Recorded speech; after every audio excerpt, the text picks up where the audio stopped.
kan nen om tharau thiang hin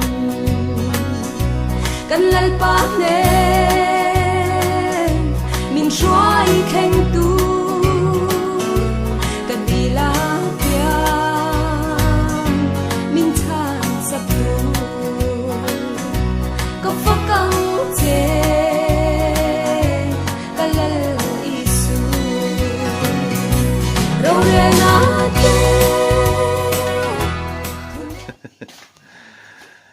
Hello em. Hay. Cái tay tiếng, cái ngay tỏ lâu nè. Nó tát mà tỏ lâu tít. Hắn cuốn vel tệ nè. Cái bụi công trả lâu nè, tín tiếng tel lâu xuân cầu thầy lâu nè, tôi nói xuân hay. Tôi nói hay mà tôi riêng đòn phur thả. Hello em. Yên nu bul theng xuân vakal tệ nè. Nào ông bốc hết tỏ là về thì Bà Thiên thì vẫn trả em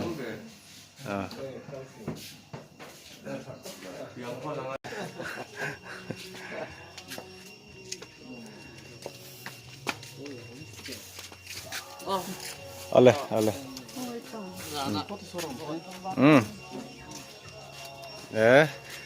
lại bộ mấy là lon thầy đón ta lưu rắc mãi. Hello em, Bà Thiên thì vẫn trả em.